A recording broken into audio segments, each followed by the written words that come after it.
right? I see if it's too warm or something. Let's see. This is Julien. He's a part of the Cucumber core team, and he's going to be talking about Cucumber.js. But first I have to put this thing on my head. So, okay, so how do I look? Good. All right. Hi everyone. Thank you for coming. And this is me. I'm Julien. I'm a developer, a Ruby and Node.js developer from here, Belgium. And ping me if you have questions after the talk. I have a question first for you guys. Do you know Cucumber from the Ruby community? You can raise your hand so that I have a good picture. Okay, almost everyone. And have you used it? Do you use it daily, like, or on your projects? Yeah? Okay. So the question is, why do we need Cucumber.js? I'll come back to my history. And I've been using Rails. I've been programming with Ruby on Rails for, I would say, 5 years. And 2 years ago, I started playing with Node.js. I fell in love quite quickly. I really liked almost everything in it. And as things got more serious with it, I wanted to apply my usual behavior-driven development practices to it, to the projects I was working on in Node. And as you may know, one of the the approaches we use in BDD is this outside-in approach. And I wanted to do the same thing as I was usually doing in Ruby and Rails on my Node project. So the question that came to me was, where are the tools in Node? What does the ecosystem provide me for doing BDD? At the TDD level, so unit testing and stuff, I was used to RSpec, which I loved and I still really like today. And the thing that was quite equivalent in Node was Biezemans. I don't know if you guys know it. It's not specific to Node. You can use it for any JavaScript stuff, basically. So I was happy with it. It was working quite pretty well. And of course, the other question was, where is Cucumber?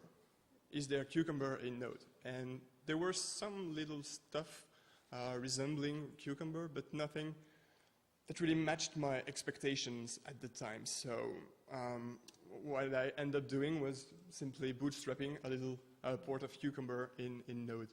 And apparently, it was good enough for the core team to accept it as the official port of Cucumber in JavaScript. And that's how I just ended up being part of it. You may ask yourself, why do we need several implementations of Cucumber? And the main reason for that, I think, well, in my opinion, is that BDD is bringing good things to web development and development in general, I mean.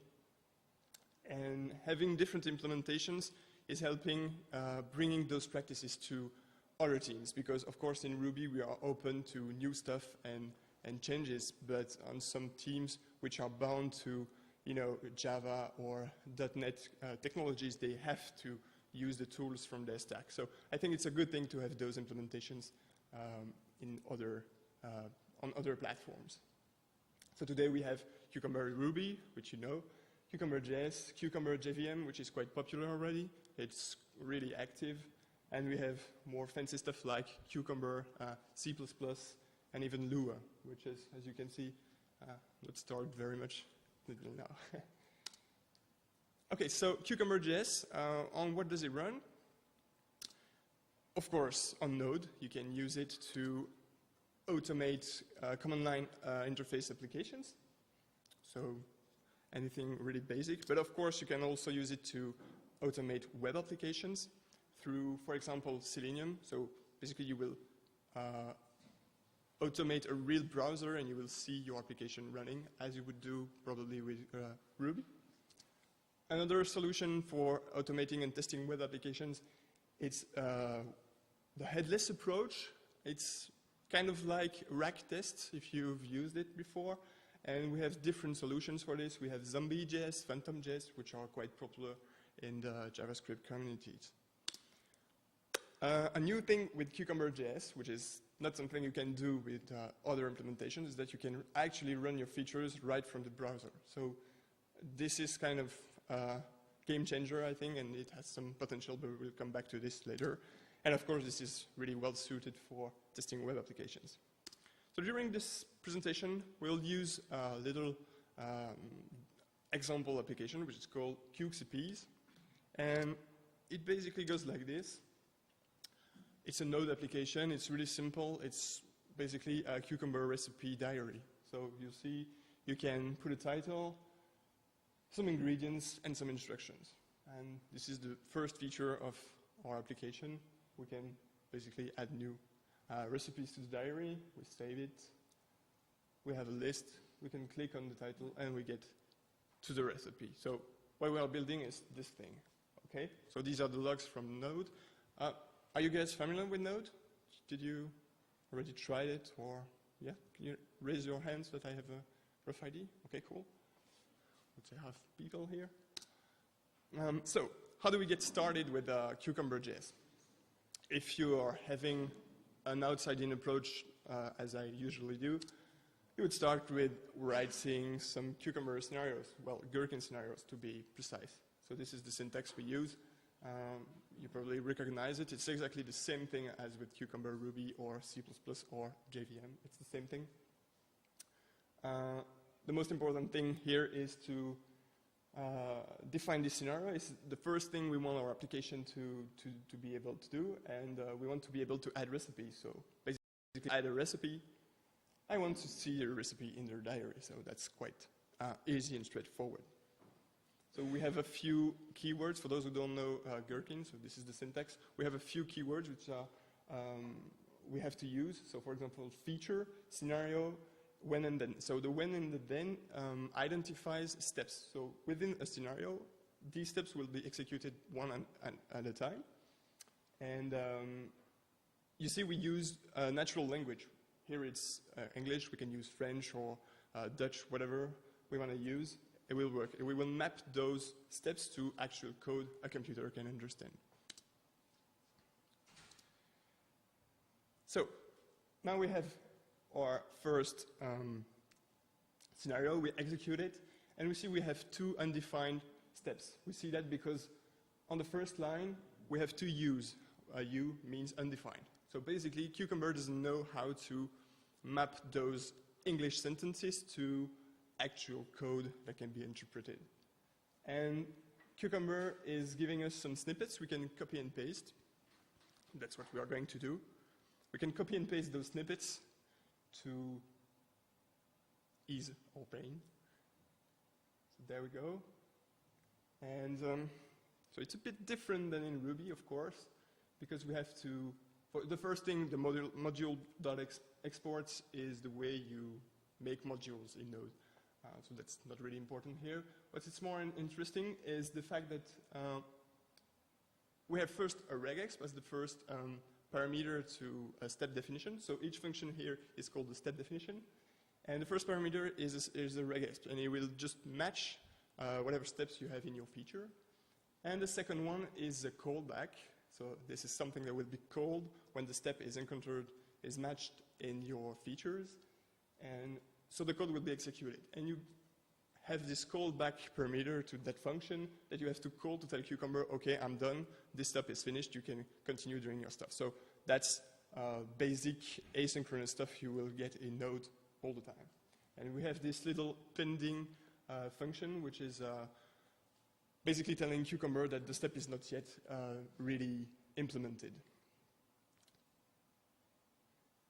So let's execute it again. And now the results are a bit different. We don't have undefined steps anymore. We just have one pending and one skip step, because if you have one pending step, we will skip the rest of the scenario. Okay, now let's add some useful stuff to those steps.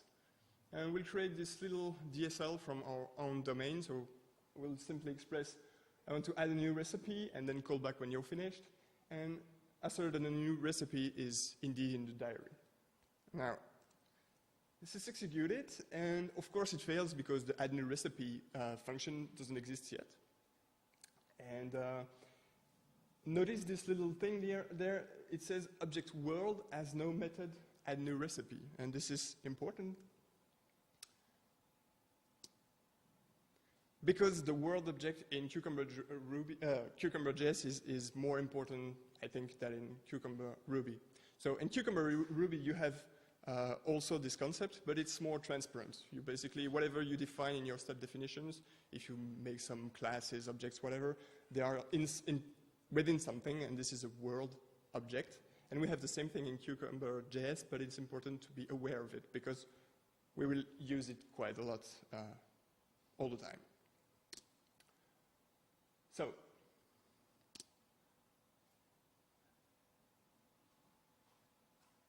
now too fast.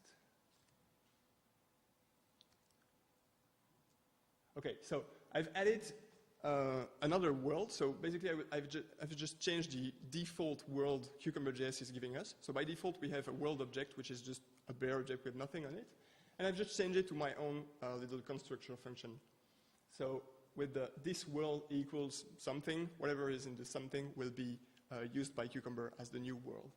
So now, when I actually run the feature, you see the world has changed. Now it's using my own constructor as the world object. So now basically I can put whatever I want into this object. Okay, so let's add some useful stuff to this world. So I've extracted it to another file. It's the same thing as you had before, but it's in another file. And I put a few useful stuff. There is this cleanup function. It's like, if you know database cleaner, it does the same thing. It will just wipe out everything from the database before each scenario. And all right, we have the logic for the business logic. So what we do here is to first, in the add new recipe function, we will instantiate a recipe. So it's a model, basically, with a few attributes that we've generated. And the second method, a certain recipes in diary, will be simply to check that this object we instantiated and saved, because we saved it, is indeed within the database.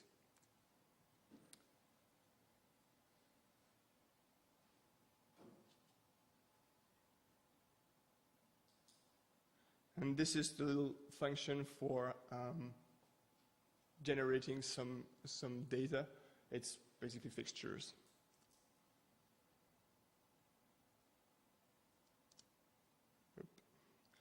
Okay, so this is the code for the recipe model. It's I'm using MongoDB here with a library called Mongoose in Node, and so it's just like you would use Active Record. It's kind of the same thing. It's really simple.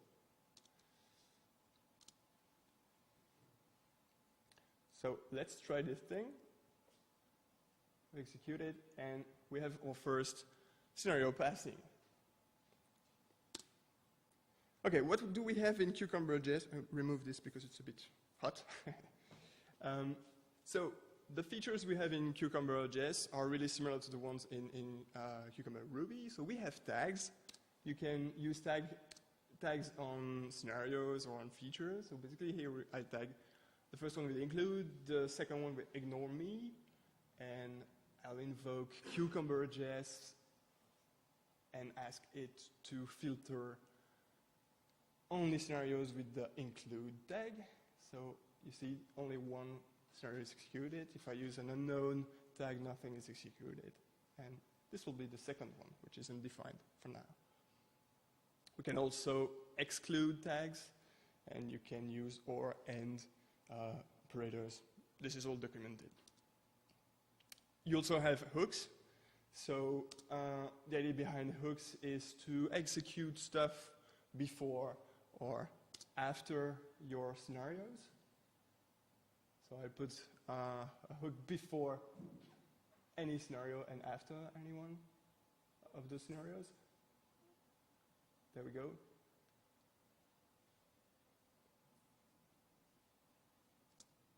We can even combine hooks and tags. So you can say, I want this piece of code, this callback to be executed before any scenario with the tag include. These are the things you also get in Cucumber Ruby. So it's just the syntax is a bit different, of course, because it's JavaScript. But there you go.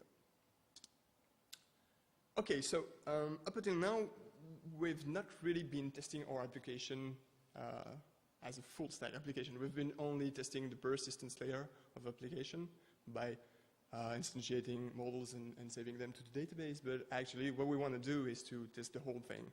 And the first way we'll do this is through the headless approach. But first, to do that, we'll use this world object and make another one. The idea is to be able to use several worlds and plug them in as you need. So with the help of this environment variable, I'll tell Cucumber, well, my step definitions, okay, don't use the persistence world we had before, but another one, which is a zombie world. Ooh. So this is the little piece of code which will load the correct world depending on the environment variable. And okay, so this is the persistence world we had before. I've moved it to its own little file. And here comes zombie.js, which is something quite popular in community. And there we go. So it's a bit more code because we need to do more stuff. What we want to do actually is to really go to a web page. As you can see in the add new recipe, now we are going to first prepare the attributes like we did before, but then we go to a page, to the root page of our application, and then we'll click on the link, add recipe, and we'll fill in the fields like title, ingredients, instructions, and finally, eventually we'll click on the save button. In the assert new recipes and diary, what we'll do here is to go again to the root page and follow the link with the title of the recipe and ensure that we actually have the ingredients, instructions, and stuff from the recipe. I don't know if you saw that, guys. Okay, so as you can see, with the browser, we'll go to the page and click on the link and check that we actually see the correct information on the screen. So this is all going in memory. You won't see any real browser running. So these are the fixtures again. It's okay.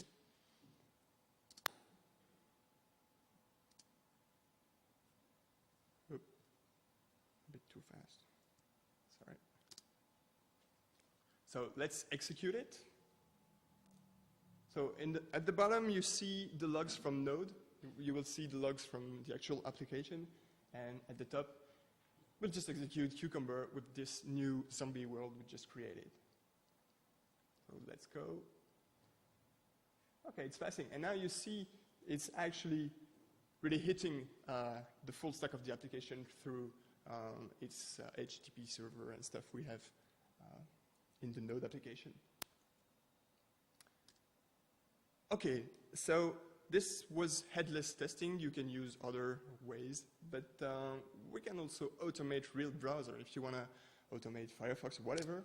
And one way to do that is Selenium. I think there are some other techniques, but Selenium is pretty robust, stable, and used by many teams around the world. So let's create another world, and we'll again use the same API in this world, the same method names, but the code is a bit different because we have to instantiate a driver from Selenium. And so we use this library called Soda in Node, which is just a wrapper around Selenium. And okay, so you see it's basically the same thing than there was in the zombie world, but the API is different. Selenium has another API, while Soda has another API, and so we have to write the same thing basically with another DSL. But I'm doing exactly the same thing as in the zombie world. Let's run it again. And you'll see it's a bit slower to start because it has to start Java for Selenium and launch a real browser. In this case, it will be Firefox. Here it is. Okay, it's clicking on the link and filling stuff automatically, and it will check that everything is there. Okay, it's passing. So it was really slow in this case because I just put a delay so that you guys can see what's happening. But if you don't put any delay like this, things are going really fast, so don't worry. You won't have a feature suite taking like 3 hours to execute. Okay, so what about this new thing within the browser, executing the features in the browser? There is this project, which is still highly experimental. It's called CUKE. It's something I'm working on, and that's what is driving this in-browser runner. And let's go for a little demo. So maybe you noticed here I'm starting the application with another file. It's not just server.js, it's cuke/server.js. We'll come back to this in a few minutes. So it's starting. I can go to the application just like before. It's still working, but I can also hit another URL. It's just another path, /cukes or cukesol. And but in this case, it's cukes. And we get this thing. And what it is, it's actually a browser within the browser. Now, if I hit the cuke button, it will just do the same thing as Selenium did. The thing is, there is no delay here, so it was much more fast. But it's the same thing than with Selenium. And you get results for the, I'll come back here. So these are the results. You see everything is green, all the steps passed in the scenario. So basically the feature is all passing. You can rerun it again and again. So there you go. Now if you want to give it a try, it's online. You can try it if you have a connection right now or a laptop. And, it works on your iPhone. I never tried it on some other smartphone, so some feedback would be nice. But you can try it. The URL is still there if you need it. I'll just continue. But you can give it a try. So CUKE and Cucumber.js, everything is all based on HTML5. So what does that mean is that you can use it against anything. You don't have to build a Node application. You can use it against Rails, against .NET, against Java, whatever you want. It will just work. It's totally agnostic compared to what you will use as the backend or even your framework on the front end. It's full stack. Of course, it's within the browser, so we're testing, I think, well, more full stack than this would be to be a human being, but we don't want to test our application by ourselves, so this is what I would call full stack. It works virtually on all browsers. You can guess on which one it doesn't work so well for now. But that's the goal is to make it work on everything. It works really well on Firefox, Chrome, Safari, and of course Opera and IE are a bit more messy. But it's working almost there. And one thing which is interesting, I think, is that anyone could run your Cucumber features from anywhere. Which means that even if you don't have some fancy setup in your office and you want to test it on some weird smartphones or some weird computers with weird setups, you can just ask your customers to go to some URL and execute the cukes and get the feedback. There are some formatters to get some JSON or HTML, and you can just get back the results from the features and see what's failing, what's working. So I think this is really interesting, and I think we can take a lot of interesting stuff from that. All right, so what do we have in this CUKE world? So we're still using the same step definitions. We just plug another world behind it. And again, we have the same API with add new recipe, assert new recipes in diary. And we'll use this frame browser, which is just an object I created, and it's basically driving an iframe. So what you saw as the runner was an iframe, and my browser object here is able to drive it, so fill in stuff, go to some URLs, etc.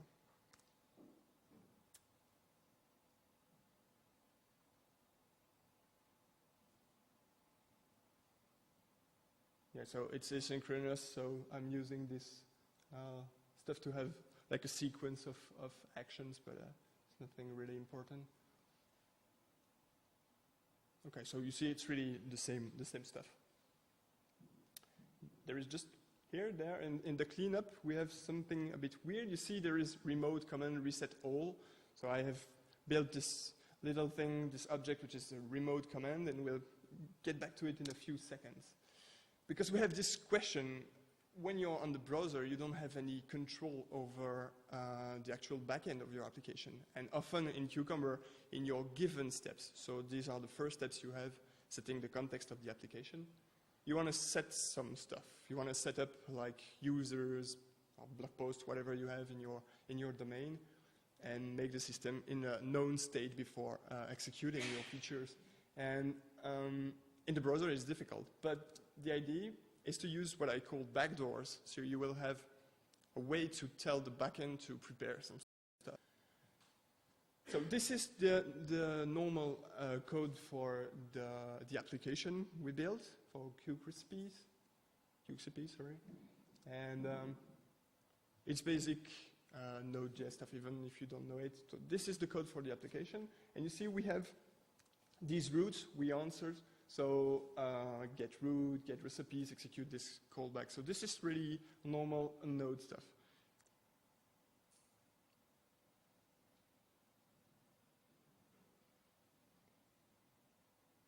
This is the way you start the application. Okay.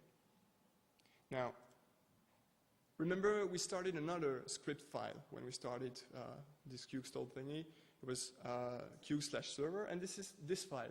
And it's basically just a wrapper adding a few routes to the application. And as you can see, we have one which is mentioning reset all, which is the name of the command. So basically what we have is a few routes added so that we can tell the backend, okay, do this thing. So if I do a post request on reset all, it means just clean up the database. So that's what I called those backdoors, and which allow us to set up the context of the scenario. Okay, question, is Cucumber.js stable? Well, it's testing itself from day one, and it's proven to be pretty robust and pretty efficient. I've personally been using it on Node.js, of course, project, and also Ruby on Rails projects for my own customers, and was working quite well. So that was quite cool, and I have some feedback from people already using it in production environments. And also on these other platforms, I know there are people playing with it, so really it works with almost virtually anything. Okay, what about the future of Cucumber.js? You saw this concept of world is interesting, but in a way it can be a problem, because if you want to sometimes switch from Zombie to Selenium or even CUKE stall, you have to rewrite stuff constantly. And what I'd like to have is a DSL like Capybara. Do you know Capybara? No. So, this DSL would be able to drive anything, like Selenium, Zombie, etc., Phantom, whatever. And I've actually started it. It's called Kite. It's on my GitHub account. And it's really, really in its early stage. But that's the idea, is to simplify and unify the DSL for automating web browser or fake web browsers. So you just get this DSL, and it will handle whatever needs to be handled to run Selenium or Zombie. You just have this thing, the Kite browser, and you do whatever you want with it. There is CUKE stall also, so this is the runner. It's outputting HTML, it's taking care of the iframe and basically simulating a web browser within an iframe. Cucumber HTML, it's another project on the team, on the Cucumber projects. It's the thing that basically output HTML from any Cucumber. It's used on Cucumber Ruby, JVM, and JS today. But it needs some more love because it's not so pretty for now.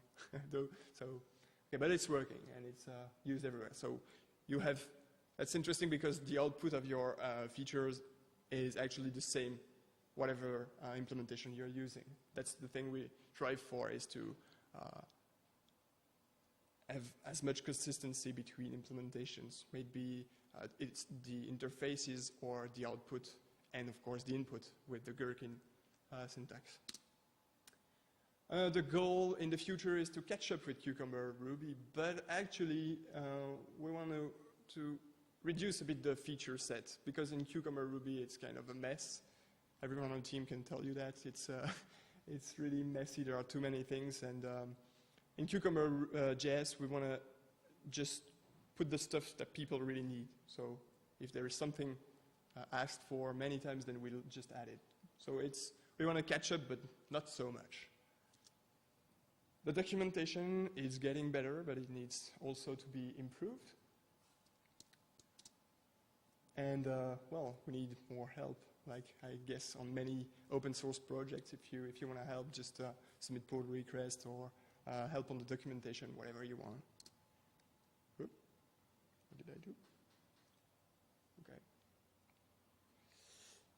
If you need some reading, if you want to read some stuff, there is the Cucumber book, which is really good. It's not about Cucumber.js, but basically all the concepts you have in that book totally apply to Cucumber.js, and you can just get comfortable with the syntax of Node and JavaScript and Cucumber.js, and you're good to go.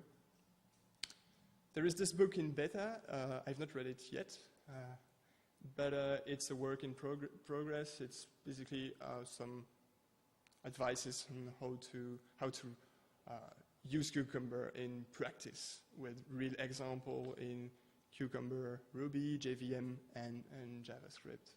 But it's not yet. It's in beta. You can already buy it, on TrackProg. And that's pretty much it. All the references of the talk are available there if you want, and if you have any questions.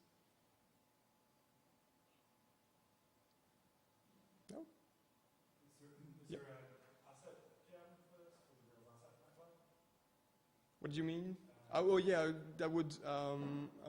So you're asking if there is an asset pipeline gem that would provide Cucumber.js? Not yet, but I have a colleague, a friend, who is actually working on a gem for more than that, having everything ready. You just basically add the gem to your project and you have Cukestore ready.